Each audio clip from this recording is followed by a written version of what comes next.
Welcome to Second Glance. My name is Hugo. I'm one of the pastors here at Mission View Church, and I'm joined by some more of my favorite people. I say this every time, but they're just all my favorite. Our pastoral resident, Zach, how's it going? Hello.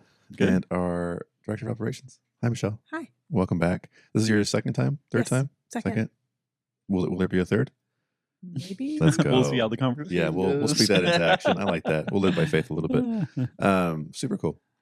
Hey, we started a new chapter in Acts this past week. Acts chapter 10, just the first little chunk of it. But what a chunk. There's a lot happening in those first few verses. Two visions happening to two different people. Someone being activated by faith, someone being perplexed by their faith, right? And we see a few elements that I think are still relevant to us today. Things like prayer and generosity, and ultimately being obedient to God's will. Mm-hmm. So we'll talk about Cornelius first, a devout, God-fearing man who was not a Jew. That alone sets a weird, abnormal precedent. But that's what the story says, and so we believe it. Yeah. And so I love that his worship was received by God. Like he received this vision. An angel says, "Hey, your alms and your prayers have been received. They've been lifted up like an offering." That's how cool is that? Yeah. And so Pastor Matt spent a good amount of time kind of highlighting the essence of prayer, a few different marks of what prayer is, what it isn't, how it affects us, ultimately how it puts us into a right relationship with the Father. I'm curious, do you guys have any favorite kinds of prayers or a recurring prayer that's like a go-to for you? I suppose as I'm waking up in the morning, for him to help me to do whatever it is that's on that plate of things to do today. What does that sound like? Sometimes it's a cry, but a lot of times it's just, Lord, I have no idea what I'm doing, and I need you today, through the day. And, because sometimes we get busy and we're running from here to there, and when we should be talking to him all the time, sometimes it is the morning and the night when you're catching up from all the mistakes maybe that were made during the day, or things that you're concerned about. But as I roll out of bed, Lord, help me do this. I like that. Yeah. That's good. What do you say? Yeah, mine's kind of in a similar vein. Like whenever I feel like doubt or inadequacy creep in, I believe it's the Roman centurion in talking to Jesus. He says, "Lord, I believe, help my unbelief." And that's one I go back to quite a bit. Like whenever I feel insecure or whatever it is, it's, Lord, I believe you, and I believe that I'm doing the things you called me to do, but there's a little bit of doubt here. Help me with that. Wow. So I like that. That's good.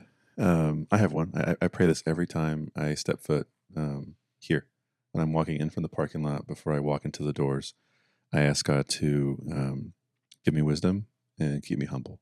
I say it every time. I've been doing this now for 2.5 years, or maybe more. And as a result of that, well, I guess on top of that too, there's other smaller little prayers too, particularly moments of, it could be doubt or whatever it is, right? For me, oftentimes it's like, Lord, I'm weak. I'll just say the thing that I'm feeling. But then I immediately combat that or match that with the truth. So I'll say, Lord, I'm weak and you are not. Just quick, simple truth. I don't know if that qualifies as a prayer. We don't have all the, our Father who art in heaven, hallowed be thy name. Obviously there's a more robust way to pray, but also when we consider what it means to pray without ceasing, the morning, the evenings, the moments of doubt or insecurity, or even just those subtle little daily, I think Matt calls them breath prayers too, as we're kind of meditating and just taking hold of what's right in front of us. I'm curious, any powerful stories wrapped around prayer that are worth sharing that you guys have experienced? I was just going to say growth in prayer, because I was always, God's got it.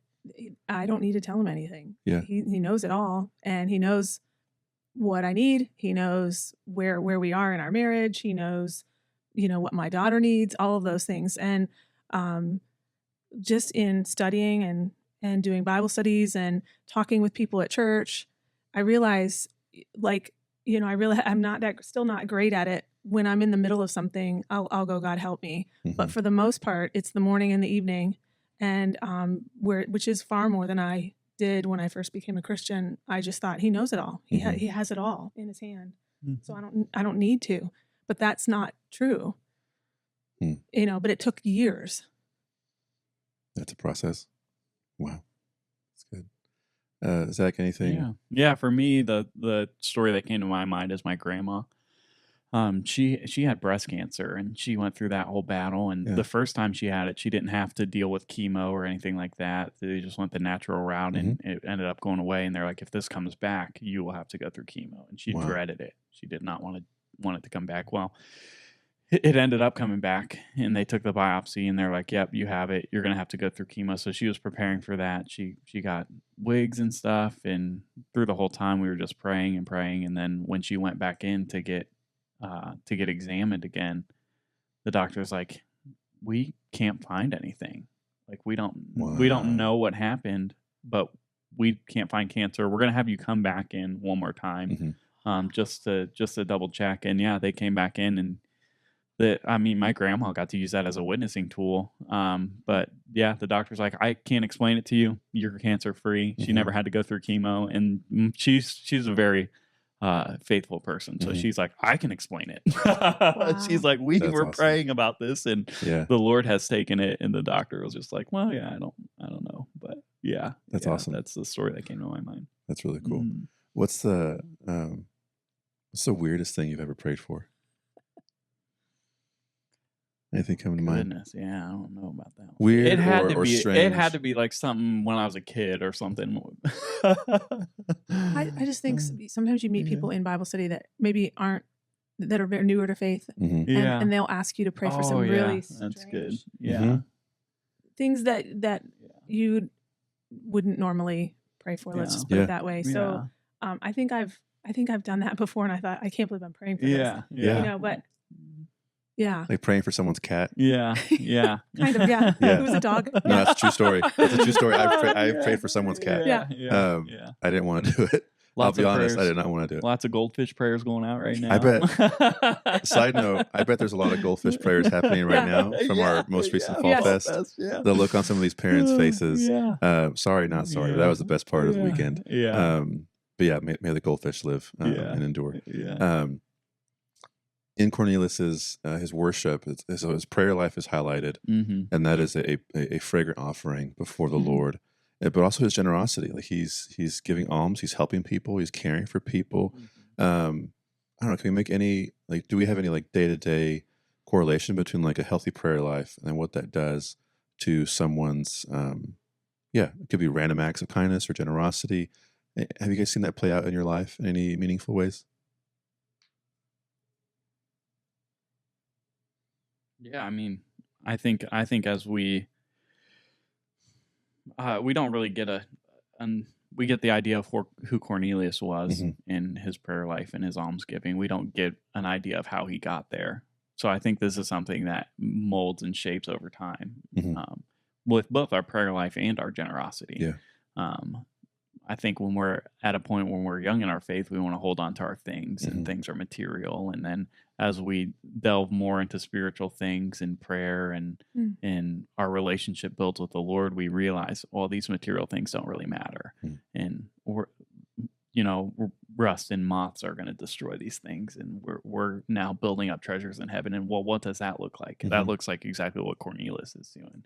Yeah. He's going and giving alms to the poor, and my mind goes to taking care of widows and orphans as well. And it's more about loving and caring for people than it is building up my possessions here on earth.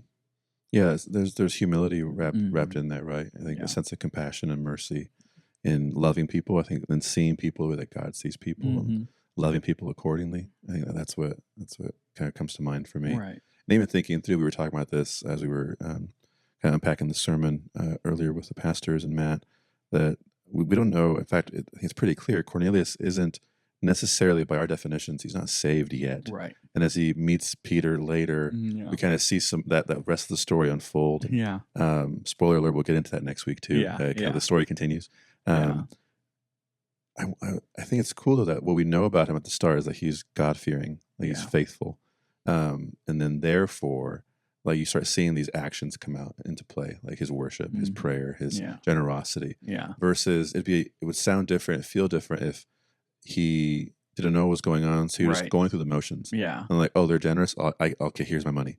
Or they pray, it's like, oh, I'm gonna pray. But like, I think his understanding of who God was in his life, then therefore moved his actions and his mind. And that's so true and relevant for us. Today, right?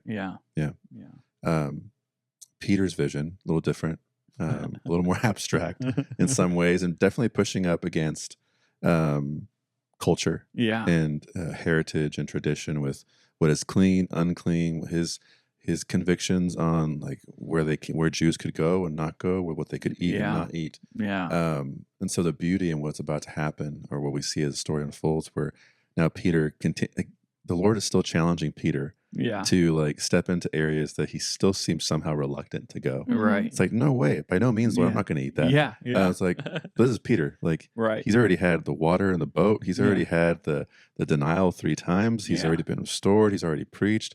But he's still kind of, it's Peter. And that's why we love him, right? I think for me, it's a humble reminder of us too. Like sometimes we need to hear the same thing over and over again. Zach, what are the main takeaways in the relationship we see playing out with Cornelius and Peter from a cultural standpoint? I mean, I think we'll tackle a lot of this too next week when Andrew teaches. But just knowing the difference between, we've touched on it before with the Ethiopian, the difference between the Jews and the Gentiles, I think is the biggest thing. Gentiles were so far removed from Jewish culture that Jews despised them, So Peter's getting this vision of, and to be honest, like we look at Peter and we point the finger, and I don't know if I would have gotten it, like you have all these unclean animals and this voice is telling you, eat these unclean animals. And you're like, I'm not eating unclean animals. That's clearly against the law. Like, why would I do that? But then Peter goes on to say, oh, well, I realize that I'm having this vision to show that the Lord is bringing in the Gentiles. He is grafting in these people that we would look at and say, oh, those are unclean people because they eat these unclean animals. And Peter realizes that, oh, well, this promise is truly what Christ was saying, that all nations are going to come before me and be a part of this kingdom. Absolutely. So it's the acceptance of the Gentiles. And Peter's going to still struggle with that. Like, what does that look like? What do they have to do? God's not done with that. Him yet. But that's so good. The gospel's really at like taking like the forefront of the story, right? Like every tribe, every nation, like the hope and the beauty of what the cross has done. That's so good. We're short on time, but I hope that in your group settings or wherever you're watching this, that you would pray with greater zeal, that you would consider what God is asking you to do in regards to what is generous, and then ultimately those deeper convictions of like what the gospel looks like in our lives. We're seeing that being mapped out for us in Acts. It's super exciting. But thanks for your time. Yeah, we'll do this again soon. Absolutely. All right, see you.